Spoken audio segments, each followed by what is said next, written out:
Hi, everybody, and welcome to Café con Tampa online again. We hope to be meeting again in person soon, but in the meantime, we're lucky to have some great online interviews that we're doing daily, at least for the next week. And today we've got Marc Blumenthal, who's one of the founders of Florida Funders, and also Synapse. Marc, tell us about your history, background, and a little bit about Synapse and Florida Funders, please. Great, thanks for having me. Glad to be here. My background is a long 37-year history in Tampa Bay as an entrepreneur the whole time. And in 2013, I sold my last company called Intellidon. And by 2014, I was committed to be an investor full-time, an early stage angel investor. And that led me to Florida Funders. And Tom Wallace and I together invested in Florida Funders, and were able to really grow the organization into sort of the most active venture capital firm in the state of Florida. We're really proud of that. That journey began in 2015 and now is in its fifth year. We've invested tens of millions of dollars into dozens of companies. And during that time, had the opportunity to sort of get a lay of the land, a better understanding of what the incubators and accelerators and entrepreneurship programs at universities were doing, and became both excited and frustrated simultaneously about what was working and what wasn't. And this was sort of 2016. And as a result of that, we were able to put a group of people together and form Synapse Florida, and begin to create these fantastic events and other programming to bring the entrepreneurial innovation ecosystem together around Tampa Bay and all around the state of Florida. So when you exited, and I'll use some jargon that maybe most of the people watching would be interested in, but when you exited, what was the entrepreneurial environment like here, the technology innovation environment? So the last exit I had in 2013, I would say things were just beginning. So I had an exit in 2000 as well. And they were very different times, as you would imagine. But I would say that things were really beginning to take shape, tremendous amount of energy. I think the Tampa Bay Wave had launched not long before that, and there were a number of programs, and I know Tanya with the Tampa Bay Innovation Center and other things were all already underway. But they were very disjointed in 2013 and 2014. So bit of continued competition, university to university, county to county, organization to organization, sort of competing for funding, competing for founders. And it's been a slow evolution to the improvement. And then things started to accelerate pretty substantially, I'd say, in 2016, 2017, and through now, to the point where this region is really recognized as the best in the state of Florida by people all over the country. It seems like one of the things that you all did differently than before is that other efforts were run by academics and by economic development people, maybe by elected officials, but you all were run and built up by entrepreneurs, right? I mean, Tom Wallace is what I would call in the group of the first generation of tech entrepreneurs. There probably were groups before, Yeah. But one generation exit and then invest in the next, and now we're like on the third or fourth generation. Yeah, that's a key part of it. So if you look at Florida Funders, apolitical, long and supportive of Florida, whether we're residents of Tampa, Orlando, Miami, we've got team members all over the state. But yeah, entrepreneurs supporting entrepreneurs with capital, advice, counsel, and connection. So that has turned out to be a magical formula. If you tack over to Synapse, which is a 501c3, it also is apolitical. There's no county lines. There's no, we're largely supported by private enterprise and individuals, and creating sort of social entrepreneurship with the revenue we generate from the events that we do and other programming. And so we are indifferent whether someone builds their business in Hillsborough County or in Pinellas County or in Pasco or anywhere else. We just want them to build and thrive and be successful and choose the place they want to live and grow their company based on all the other factors. So when I was in graduate school back in 98, 99, dates me a little bit, I did a study on the venture capital industry in Florida. And the only one at the time that the only venture capital fund at the time that was really recognized in Florida was South Atlantic, Don Burton. Sure. And a bunch of them spun out from his in Tampa Bay and a couple in South Florida. And I remember the Money Tree study back then showed a very small number. What do you have any idea now what the number of VC firms is and how large the venture capital or private equity market is in Florida? Well, it's interesting. So Florida, what is about 21 million people, third largest state in the nation. Could argue whether we're, the second wealthiest or third wealthiest by any number of measures, but clearly we're up there. 2018 or 2019, I think we were 2018, I believe, 2% of all venture capital in the United States. So, which is still a pretty big number. It was in the billions of dollars, multiple billions of dollars, but by measure of where most of the money flows, it's really in California, New York, and Massachusetts by a country mile. But And that's one of the changing radically. One of the challenges back then, and maybe that's changed now, is that there were a lot of what were called angel funds. So people that would exit and have $100 million or whatever, and they'd start investing in private equity. But because of the pedigree of how they were founded by entrepreneurs instead of by people who studied venture capital or had managed venture capital funds, they weren't officially called funds like that. Are those firms being counted now or not? I still think that the counting is not particularly accurate. It's probably undercounted because family offices and a lot of other organizations put money to work in companies and really don't really want to be very public about it. And it's accelerating at an accelerating pace. It's on one hand, it's a shame that it was only 2%, but on the other hand, it's growing radically. And we're starting to see companies relocate to Florida. We're starting to see companies set up operations in Florida, whether they be from New York. I think of the last 8 deals that we have done at Florida Funders this year, 4 of them are from other places: Salt Lake City, New York, Birmingham, and Atlanta. And some of those companies are relocating. Some of them are just setting up operations. Some of them want access to our markets. So it used to be that if you wanted it, sorry, we have a little bit of latency, so we're talking over each other a little bit, but because it used to be that if you wanted VC money, you would go to San Jose to a VC firm, and the story was they would tell you, well, we're happy to invest, but you have to move, or Boston or whatever. But now you're saying that companies are actually moving here because of the investment dollars and opportunities. Absolutely. And not so much for the investment dollars, for what it, kind of the total quality of life and business. If you're young, let's just say most founders really aren't in their early 20s. They tend to be in their 30s and even in their 40s. So they tend to have families or about to have a family. And in some of the markets, whether it be Manhattan or Silicon Valley, as an example, they're making lifestyle choices about where they want to grow their company based on what they can do for their children and their spouse and how they want to raise those kids and what the cost of living is and the total quality of life. And in Florida, and in particular in this area, we have a tremendous offering and we have the capital and connections. So it's really the best place on earth to build a company, in my personal opinion.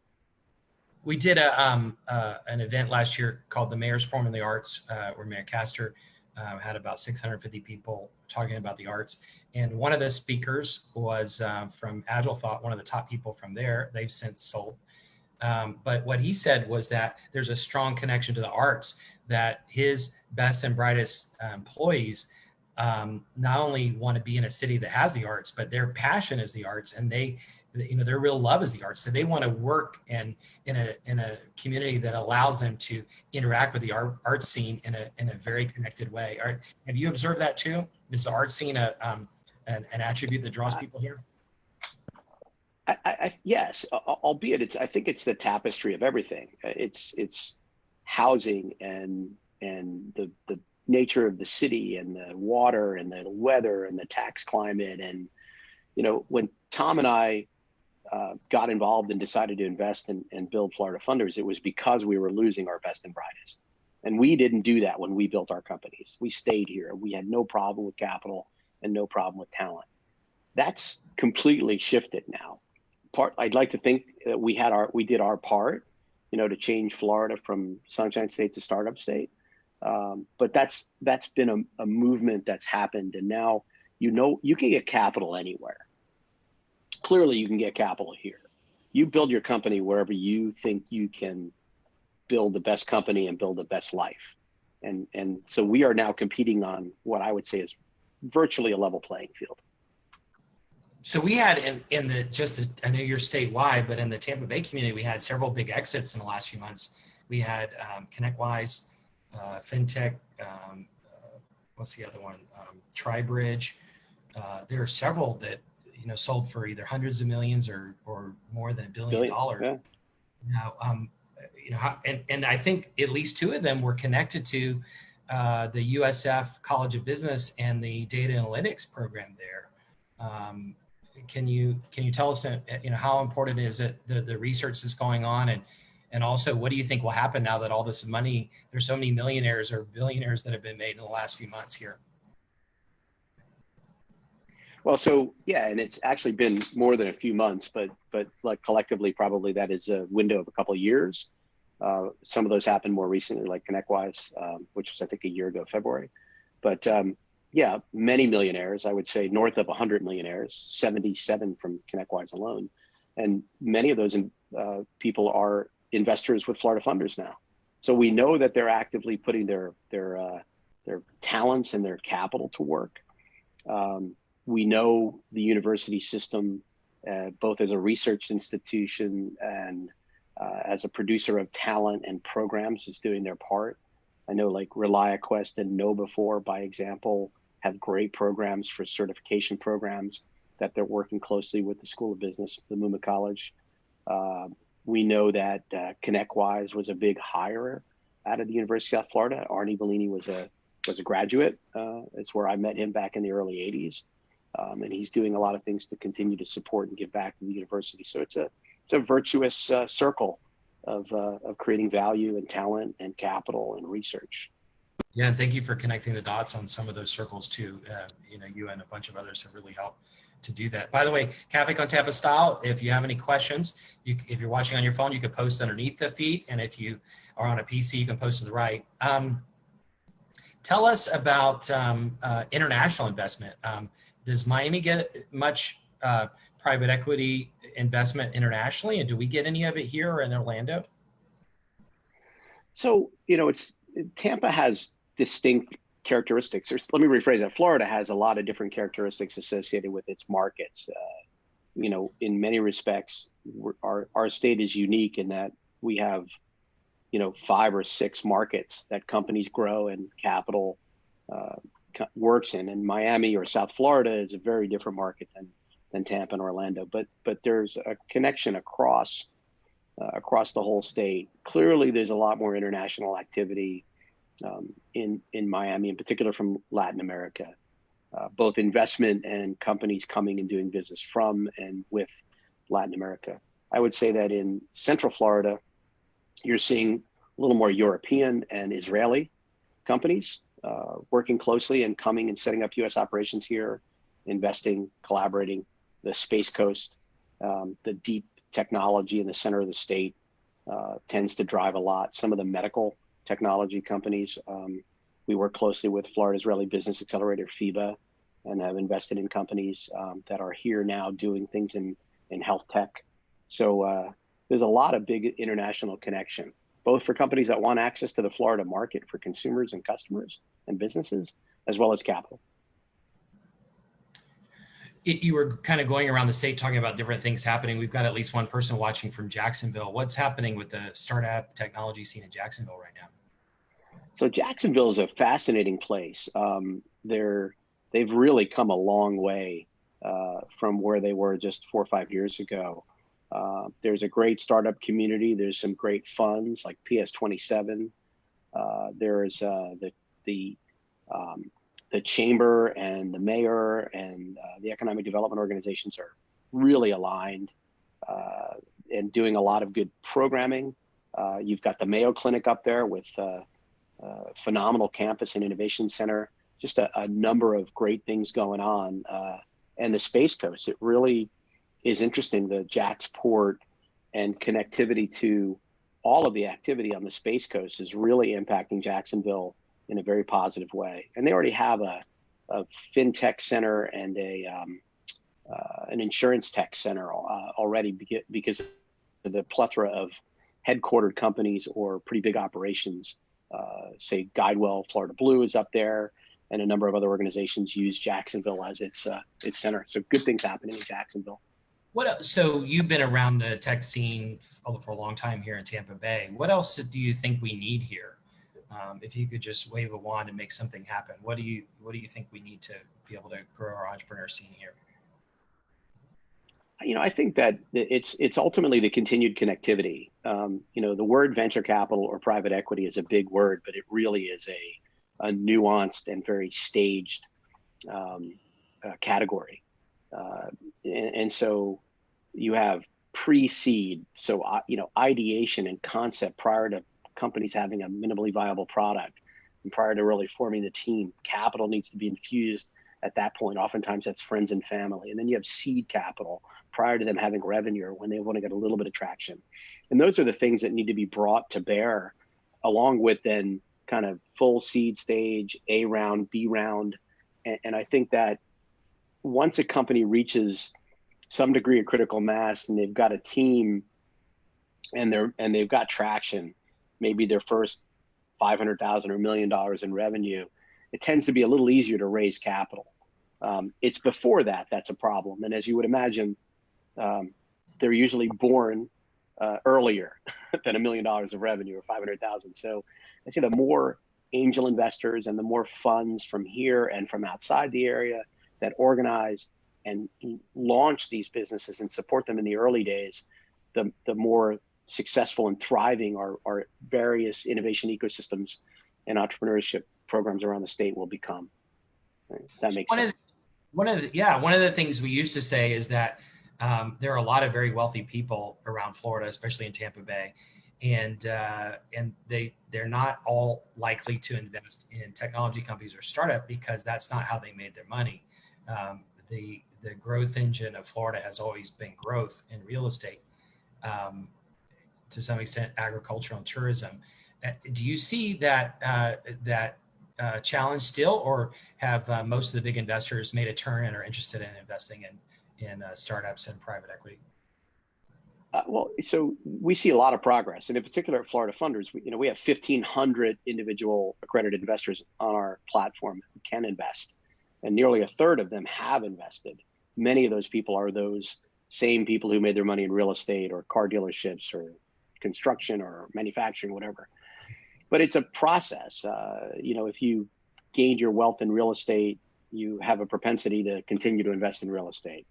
So the more tech successes we have, the more know-befores and ReliaQuests and Align and TriBridges and ConnectWises who exit to see the success, the more Florida Funders is able to make it possible for those people to diversify across a large number of early stage companies and have success, the more likely more people will come into it. But that is our superpower in Florida, because once we release even a small fraction of the wealth that's here, not just in Tampa, but all over the state, it's literally tens of billions of dollars a year.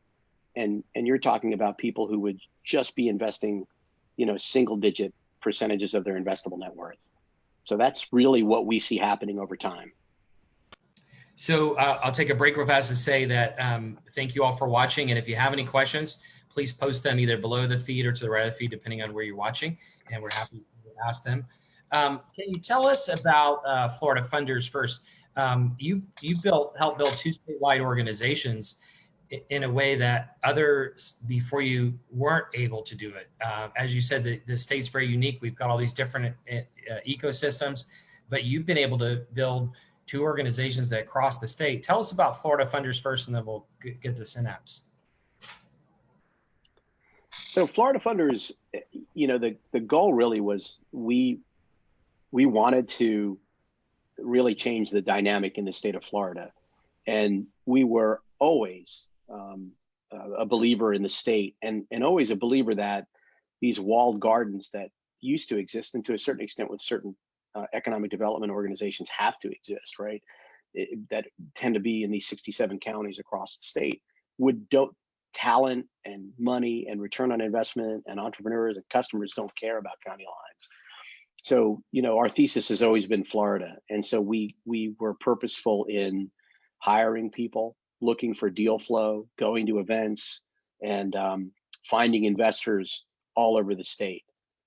And that, first manifested itself in team members in Orlando and a lot of events, and then a pretty substantial investment in hiring people in South Florida and Miami. And then, we got recognized by the state of Florida's Institute for Commercialization of Public Research, and we now manage the $23 million evergreen fund in those 62 companies. So they're all over the state of Florida, and they have deep relationships with all of the research institutions and universities throughout the state. And so, that's how you build it. You do it with private capital, and you wake up every day and you focus on the mission, and you partner with great organizations that know the relationships on the ground, because it's always important. So we work with the people in Miami, and we work with the people in Orlando and Jacksonville, and they're all different. So if somebody is watching who would like to invest, would like to participate, can you explain to them who qualifies and what that process is? And then if there's somebody with a company that would like to get funded, can you explain what that process is too? Sure. So it's pretty straightforward. You want to both go to the same place, floridafunders.com, all one word, floridafunders.com. On there, it'll explain how to be an accredited investor and how to register. And it'll also explain how to apply for funding, either at the seed stage or at the impact fund or A round stage companies. But the process is virtually the same for both. To be an investor with Florida Funders, you have to be accredited by it's a standard by the SEC. And it, in very simple terms, it means that you have an investable net worth of $1 million or more, and or you've made $250,000 or more, or $300,000 as a household or more for like the last year or two. So it's not a ridiculously high bar, but the objective from the SEC and really from our perspective is this is a risky investment, and it's a long investment. The average hold period is about 7 years. So we only really want to take capital from people who understand the risks and have enough capital to put to work in enough companies where they're able to have certainty of a return. You can't just do one or two companies. You can if you want. We don't mandate what people do and don't do. But really, if you want to have venture capital returns, you need to be in more than 10 deals.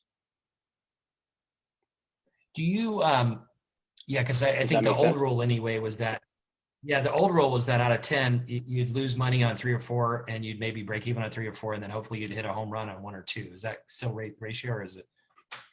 Correct. Yeah, everybody's got a theory, but that's about it. And really, 1 or 2 of them is gonna make your whole portfolio, and you never really know going in which one is the 1 or 2. So And that's why you have to sort of do these relatively even bets across 10 or more. do you talk about numbers? Do you talk about the number of investors, or the amount you have under management, or anything like that? How much you've invested? Yeah, so we have 1,500 investors. Over 500 have made individual investments. We have invested north of $30 million so far in our history. And we were on track at the beginning of the year to invest about $18 million just this year. I think that number may be reduced a bit because of the COVID situation, but we still plan on being very active, and I'm quite certain we'll invest substantially more, north of $10 million this year alone.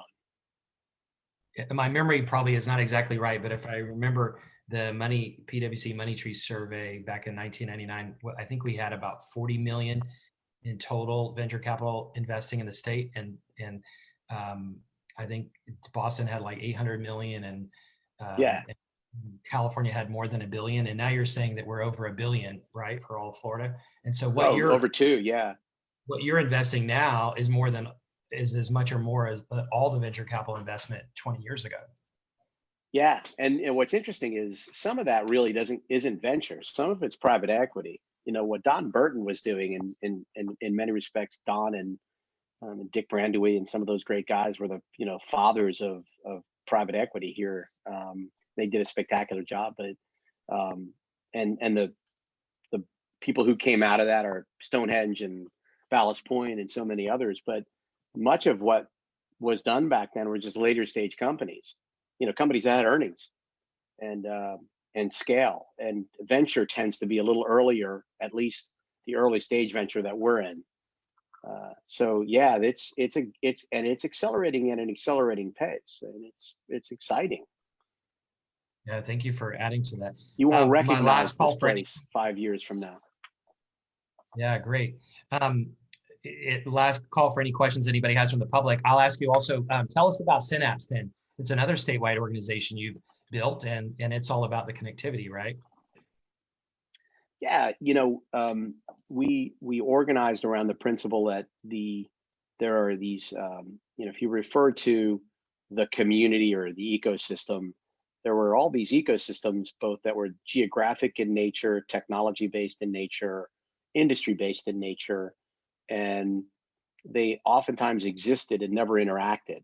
So defense innovation and medical innovation, for example, or Tampa and Orlando and Jacksonville and Space Coast and Miami. They were separated by these walled gardens, and the talent and the money and the ideas and the customers never really broke through those walled gardens except with extraordinary effort. I used to refer to sort of brute force and serendipity as how things happened. And we felt like Florida is somewhat unique in that it's a very large piece of geography that's very spread out. Even our great Tampa Bay area is geographically larger than Silicon Valley itself. So you don't really bump into everybody in a coffee shop because there's like 1,000 coffee shops. And so Synapse's mission was to really shrink the state virtually and create an easy pathway, a synapse, if you will, to connect to the resources, the capital, the people, the customers that you're looking for. And we've done that through these events, and I hope many of the listeners have come to the Synapse Summit. The last one we got off in February. Thank the Lord, we were able to do that before it might have been canceled, and we had 7,500 people over 2 days. It was magical. Yeah, I won't embarrass you to talk about the numbers, but I know from talking to you that you personally put in a lot of money and made a big investment into this, which may pay off down the road. But in the meantime, it's a huge contribution to the community. I want to thank you for that. Hey, we got one question, and then we'll do this, and then we'll wrap up. It's a long one. I'll read it. It says, my question would be on behalf of any entrepreneur currently trying to build a minimum viable product in order to get seed funding, but who is unable to because with the current environment, there's simply too much uncertainty to just quit a day job and spend however much time it takes to get to an MVP. What should a would-be entrepreneur do within this current economic environment? So that's a great question. I would argue that now is a great time to build a company.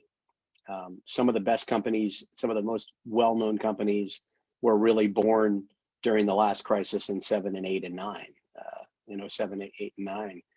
You don't have to quit your day job. I can't endorse anybody doing that until you're really ready to burn the ships. But there's a lot of talent that's available today, a lot of ways to get help. I call it kind of cognitive surplus. Some of these people are out of work or underworked as a result of this crisis. So if you've got an idea, you can test that idea, you can build an MVP, you can outsource, you can round up a couple of dollars from friends and family, but I would say bootstrap and test your theory and imagine what the world is going to be like post COVID-19 or during COVID-19, and try to pivot your idea to be effective for that market. But you don't need to quit your day job. Most of the people that I know who built an MVP in that stage from ideation to MVP. Don't. And until you get it near right, don't burn the ships. But ask for help. You'd be amazed. And that's what some of the accelerator programs and incubator programs are about, whether it's USF Connect, Tampa Bay Wave, Tampa Bay Innovation Center, Florida Israeli Business Accelerator, and on and on. Get connected. You'd be surprised how many people can show up, roll their sleeves up, and help. Well, thank you very much for coming on today. Any final thoughts? And don't forget to mention your websites again for anybody who might have missed them earlier. Yeah, so floridafunders.com and synapsefl.com. And I want to brag on the team at Synapse. We decided to put on a conference, a virtual one, statewide, on June 9th through 11th. They're going to be a few hours a day. Go to synapsefl.com. It's going to be very inexpensive, and we're going to have phenomenal speakers on, like Steve Case from Rise of the Rest, one of the founder of AOL. And there'll be 50 or 60 speakers and breakout sessions, and it'll be a great way to get connected and to see what's going on. So I encourage you to go to synapsefl.com and register and get connected and keep pushing through. I think Florida and entrepreneurs, we're going to emerge stronger as a result of this crisis, with some of the best innovation coming out of our regions. Well, thanks so much to you for being on today, and thank you for your leadership in the community, your contribution to the community, and also to Tom and all your colleagues as well. Thank you, and see you soon. Thanks everybody for watching.